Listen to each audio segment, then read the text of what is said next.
입학사정권을 답답하게 만드는 방법에는 두 가지가 있습니다. 하나는 이러면 불이익 있을까요? 라는 질문을 하는 것이고, 다른 하나는 합격할 수 있을까요? 라고 물어보는 것입니다. 생각해보니까 세 가지네요. 학종 커트라인 내신 등급이 얼마나 되나요? 안녕하세요. UOS 입시만담 그 6번째 시간입니다. 지난 시간에 말씀드린 대로 이번 시간은 학생부를 잘 채운다는 것의 진짜 의미에 대해 탐구해 보도록 하겠습니다. 그 전에 아주 중요한 5개념을 하나 잡고 가야 합니다. 바로 비교과가 뭐냐는 것이죠. 이 비교과의 개념을 제대로 잡지 않고 가면 자꾸 잘못된 방향으로 생각을 하게 됩니다. 지필고사 이외의 나머지 모든 것을 비교과라고 생각하게 되는 거죠.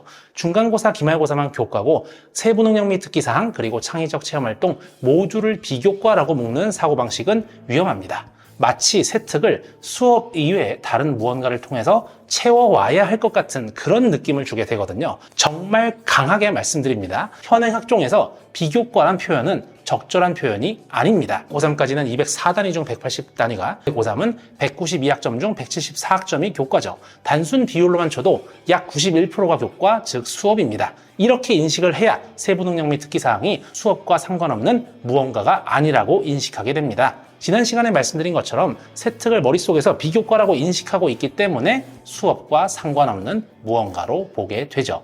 즉, 교과가 아니란 의미의 비교과는 창의적 체험활동밖에 없고 3년 내내 18학점밖에 되지 않습니다. 더군다나 3학년 1학기밖에 안 하면 더 줄어들죠. 결론적으로 교과 영역에서 충분히 나의 우수성을 확보하지 못한 상태에서 창체라는 이름의 비교과만 열심히 해봐야 사실 별로 효과가 없습니다. 학교 생활의 중심이 수업이라고 대학에서는 지속적으로 강조하고 있습니다. 부디 이런 말을 오늘 처음 들으신 게 아니기만을 바랄 뿐입니다. 자, 그럼 오늘 주제는 사실 이미 학생부 작성이 거의 마무리된 고3보다는 고1 또는 고2 학생이 대상입니다. 적어도 지금 제가 말씀드린 바대로 공부하면 서울시립대뿐 아니라 어느 대학이든 골라갈 수 있습니다. 근데 보통 안 하더라고요. 뭐에 대해서 추가적으로 탐구하기로 함이라고 써 있는데 와, 멋진 학생이다 라고 생각한 다음에 관련 내용을 아무리 찾아봐도 없어요. 사람이 달라진다는 건 정말 힘든 일입니다. 보통은 살던 대로 살거든요.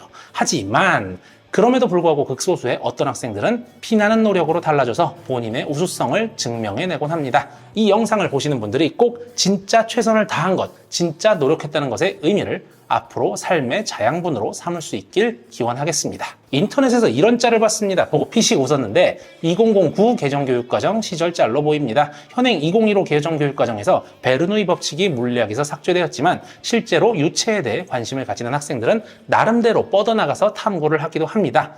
오늘의 주제는 크게 두 가지 방향으로 말씀드리겠습니다. 첫 번째는 학교 선생님들이 많이 해주시는 질문입니다. 세특을 작성해야 할 때 이 학생의 진로 관련 관심사와 교과 성취 관련 내용 중 무엇에 더 중점을 두어야 하냐는 이야기죠. 두 번째는 수험생들이 가장 어려움을 겪고 있는 문제죠. 도대체 사람들이 심화, 연결, 심화 탐구 이런 이야기들을 계속 하는데 도대체 그 심화가 뭐냐는 겁니다. 오늘 그 두 가지에 대해 확실하게 이야기해 보겠습니다. 먼저 첫 번째, 세특이 어떻게 적혀야 좋은지입니다. 정답은 상관없다입니다. 맥이 좀 빠지실 겁니다. 근데 사실이 그렇습니다. 세특이 어떻게 적히는지 그 원리를 다시 기억해 보십시오. 한 명의 선생님이 모든 걸 다 적어주시는 게 아니라 여러 종류의 산출모를 바탕으로 수업 시간에 배운 내용과 섞여서 선생님들이 머리를 쥐어뜯어가며 관찰 결과를 세특으로 작성하십니다. 조금이라도 여러분의 모습을 더 잘 적으시려고 노력하시니까 대학에도 물어보시는 거죠. 그런데 선생님들도 사람입니다. 70억 명의 사람이 있으면 70억 개의 삶의 궤적이 있죠. 당연히 그분들이 나름대로 학생을 관찰하여 기록하는 방법, 다시 말해 한 학생의 모습을 이렇게 저렇게 그리는 과정에서 자연스럽게 그 학생의 모습이나 배운 내용, 학습 방법, 태도 등이 골고루 적힙니다. 어떤 선생님은 학생의 교과 성취 및 그 교과에서 특히 관심 있게 했던 주제를 중점적으로 기록해 주십니다. 또 어떤 선생님은 이 학생의 현재 관심사, 그게 진로든 아니든 관심사 위주로 기록해 주십니다. 딱 반반 적어주시는 분들도 계시고 다들 그 사이 어딘가에서 나름대로 세특을 적어주십니다. 과목에 따라 가끔 한 줄만 적어주시는 분들도 계십니다. 뭔가 이유가 있지 않겠냐? 제가 지금 사진 하나를 살짝 투명하게 해보겠습니다. 그리고 그 반투명한 사진들을 계속 덧대보겠습니다. 무슨 일이 일어날까요? 뚜렷해집니다. 계속 뚜렷해집니다. 이게 대학이 내 학교 생활기록부 세특을 보는 방식입니다. 학교 선생님 중 특별히 한 분이 엇나가지 않는 한 어떻게 다른 느낌으로 기술하더라도 그 학생의 모습으로 기술될 거라는 믿음에 기반합니다. 몇몇 과목 선생님이 세특을 꽉꽉 채워주시지 않는다고 해서 그 세특을 보고 이 녀석 떨어뜨려야겠네 라고 보는 게 아니라 그래 적어도 성적은 높으니까 수학을 잘했겠지. 다른 과목에서는 이 학생이 뭘 어떻게 열심히 잘하려고 하는지 볼까입니다. 그 과정에서 나의 진로 관련 관심사에 대한 탐구를 진행하든 교과에서 흥미로웠던 주제로 탐구를 진행하든 그건 아무 상관이 없습니다. 나의 내신 성적은 중간 기말고사와 수행평가로 보통 이루어집니다. 학교마다 그 상황이 달라서 수행평가로 거의 변별이 되지 않는 학교도 있고 수행평가를 가지고 진짜 살벌하게 변별해서 세특을 기재하는 학교도 있습니다. 다양합니다. 대학은 그 비율이 어떻게 되는지는 관심이 없습니다. 하여간 그 모든 걸 잘하길 바라죠. 오히려 수험생 입장에서 질문을 다르게 해야 됩니다. 나는 내 세특이 잘 적히기 위해 어떤 노력을 해야 되는가? 라는 질문을 해야 합니다. 모든 선생님께 아부를 하라는 이야기가 아닙니다. 선생님들도 아부를 원하지 않습니다. 오히려 내 수업의 내용에 적극적으로 호응하고 시킨 거 잘하고 나에게 계속 피드백을 요구하며 성장하는 학생을 좋아합니다. 학생을 교육시키고 성장시키려고 교사가 되신 분들입니다. 그러니까 내 세특이 어떤 방향으로 적힐지 고민하지 마세요. 여러분의 맘대로 흘러가지도 않을 뿐더러 그런다고 해봐야 그게 더 우수하게 평가받을지 어떨지 모릅니다. 여기서 한 말씀 더 드리면요. 어차피 성적이 안 좋으면 내 세특이 어떻게 적혀도 설득력이 없습니다. 작년 영상에서 했던 말을 조금 더 확장해서 써먹어 보겠습니다. 3년 내내 수학과 관련 탐구를 꾸준히 진행해서 수학과에 가고 싶은 학생이 수학 관련 교과 등급이 계속 9등급입니다. 그럼 학업 잠재 역량에서 학업 역량은 최하점이라도 잠재 역량은 최고점을 받을까요? 아니요. 절대로 그렇지 않습니다. 내신 성적은요. 내 세특의 신뢰성에 힘을 불어넣는 역할을 합니다.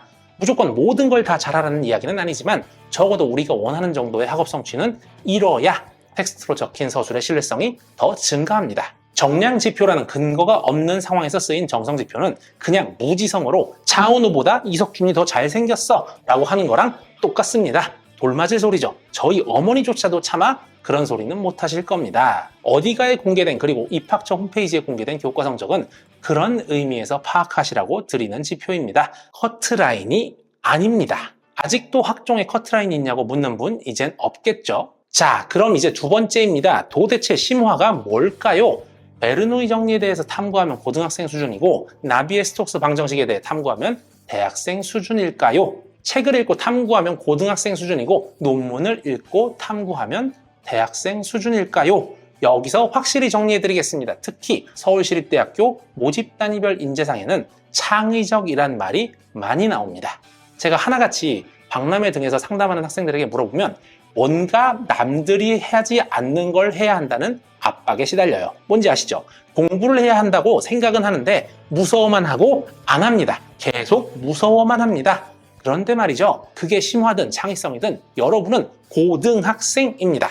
아무리 날고 기어봐야 고등학생이에요. 개인적인 경험을 하나 말씀드리겠습니다. 저는 서울시립대 철학과 07학번입니다. 본의 아니게 공부한 곳을 직장으로 삼아서 다니고 있습니다. 아무튼 대학에 와서 철학으로 학부, 석사를 다 하고 느낀 점이 뭐냐면요. 윤리와 사상 교과서에서 배운 내용 중 실제로 그 원전의 영역본이나 한글 번역본을 읽어봤을 때 윤리와 사상 교과서랑 맞는 내용이 거의 없었습니다. 맹자, 성선설, 순자, 성악선, 롤즈, 무지의 베일 이렇게 외우고 표로했던 것들이 정말 아무 쓸모가 없었어요. 오히려 그게 어떤 의미에선 그렇게 단순하게 해석될 게 아니라는 걸 배웠습니다. 즉, 대학 오면 어차피 다시 새로 배워야 합니다. 그러니까 심화란 단어에 너무 스트레스 받지 말고 억지로 구태여 논문을 찾아 읽지 마세요. 학부생, 석사생들도 논문 제대로 이해 못하는 사람들이 부지기수입니다. 논문은 박사들끼리 대화하려고 만든 학계 메신저 같은 겁니다. 석박사가 되려고 할 때 봐도 충분합니다.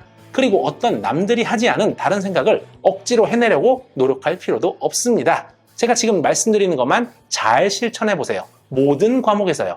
다 필요 없고 이것만 하면 됩니다. 이게 심화입니다. 어떤 주제 A에 대해서 탐구한다고 생각해볼게요. 선생님이 시켜서도 좋고 스스로 하고 싶어서 했어도 좋습니다. 5가지 절차만 기억하세요. 1번, 왜 그걸 탐구했나요? 2번, 어떤 식으로 탐구했나요? 3번 결론이 뭐였나요? 4번 선생님이든 친구들이든 아니면 스스로 깨달았던 간에 어떤 피드백을 받았나요? 그리고 마지막 5번 그 피드백에 따라 뭘 더 해봤나요? 많은 고등학생들은 4번까지만 하고 멈춥니다. 내가 발표를 하든 뭘 제출을 하든 그냥 거기서 끝나는 경우는 없고 코멘트를 사실 받죠. 친구들이 조언을 해주기도 하고 선생님이 조언을 해주시기도 합니다. 그리고 거의 90% 이상의 고등학생들이 여기서 멈춥니다. 실질적으로는 4번에서 멈춘다기보단 3번에서 멈춥니다. 피드백을 받긴 받았는데 한 귀로 흘려요. 아까 처음에 말씀드렸죠. 뭐뭐에 대해 흥미를 느끼고 과제를 수행하였으며 추후보다 발전된 탐구를 진행하기로 함. 그래놓고 안 해요. 그러니까 앞서 말씀드린 5단계 프로세스로 탐구하는 게 활성화되어 있으면요. 진로가 바뀌든 말든 산탄한 탐구 역량을 지니게 됩니다. 진로가 바뀌든 말든 그게 중요한 게 아니라 어느 대학, 어느 과를 가도 잘하게 될 거라고요. 거기서 이제 내가 가고 싶은 대학 학과를 쓰면 됩니다. 어차피 붙어요. 서울시립대 안 와도 됩니다. 이렇게 해서 모든 학생이 다 이런 탐구 역량을 지닐 수만 있으면 솔직히 입학사정관 하기 너무 편할 것 같거든요. 누굴 뽑아도 다 우수한 행복한 세상이 오겠습니다. 네, 그런 거는 우리한테는 있을 수가 없죠. 그럼에도 여러분은 이렇게 물어보실 수 있습니다. 같은 값이면 그래도 좀 더 어려운 활동을 한 사람이 뽑히지 않나요? 아니요. 지금 여러분 수준에서 할 수 있는 걸 하세요. 1 더하기 1이 2라는 걸 배웠으면 거기서 한 발 더 나아가는 건 2 더하기 1은 3이라는 겁니다. 어차피 대학 가면 새로 배운다니까요. 더 어려운 걸 해야 하지 않을까 하고 겁낼 시간에 그냥 해보세요. 한 걸음 더 나아가 보세요.